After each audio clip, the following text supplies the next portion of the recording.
என்பது மனித இனத்தையே அச்சுறுத்தும் உயிர்கொல்லி நோயாக இருந்து வருகிறது. 2022ஆம் ஆண்டில் மட்டும் உலக அளவில் 2 கோடி பேருக்கு புற்றுநோய் பாதிப்பு ஏற்பட்டதாகவும் 97 லட்சம் பேர் புற்றுநோயால் உயிரிழந்ததாகவும் உலக சுகாதார அமைப்பு தெரிவித்திருந்தது.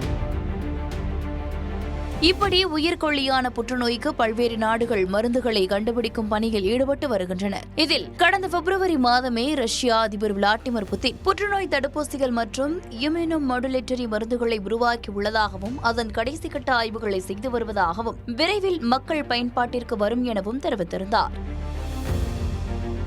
இந்த நிலையில் புற்றுநோய்க்கு எதிரான தடுப்பூசியை கண்டுபிடித்துள்ளதாக ரஷ்யா அறிவித்துள்ளது உலக நாடுகளை ஆச்சரியத்தில் ஆழ்த்தியுள்ளது. மேலும் அது அடுத்த ஆண்டு இந்த புற்றுநோய்க்கான தடுப்பூசி மக்களுக்கு இலவசமாக வழங்கப்படும் என ரஷ்ய சுகாதார அமைச்சகத்தின் கதிரியக்க மருத்துவ ஆராய்ச்சி மையத்தின் தலைமை இயக்குநர் ஆண்ட்ரே கஃப்ரின் தெரிவித்துள்ளதுதான் இதில் ஹைலைட். இந்த நிலையில் இந்த கண்டுபிடிப்பின் மூலம் பாபா வங்காவின் கணிப்பு உண்மையாகிறதா என்ற கேள்வி எழுந்துள்ளது. பல்கேரியா நாட்டை சேர்ந்த பாபா வங்கா 12 வயதிலேயே பார்வையை இழந்தவர்.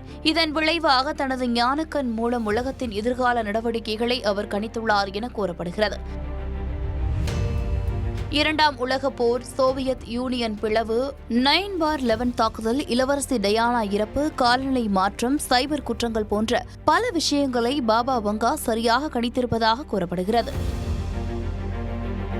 இவர் 1996இல் மரணமடைந்தார் என்பது குறிப்பிடத்தக்கது. இவர் 2025ஆம் ஆண்டில் ஐரோப்பாவில் மிகப்பெரிய போர் நிகழும், மக்கள் தொகை பயங்கரமாக குறையும், ஏலியனுடன் மனிதன் தொடர்பு கொள்ளும் நிலை உருவாகும் என பல விஷயங்களை கணித்துள்ளார். மேலும் புற்றுநோய்க்கான சிகிச்சைகள் பல அசாத்திய கண்டுபிடிப்புகள் நிகழும், புற்றுநோயை எளிதில் குணப்படுத்த 2025ஆம் ஆண்டில் வழிபிறக்கும் என சொல்லி வைத்து சென்றிருக்கிறார்.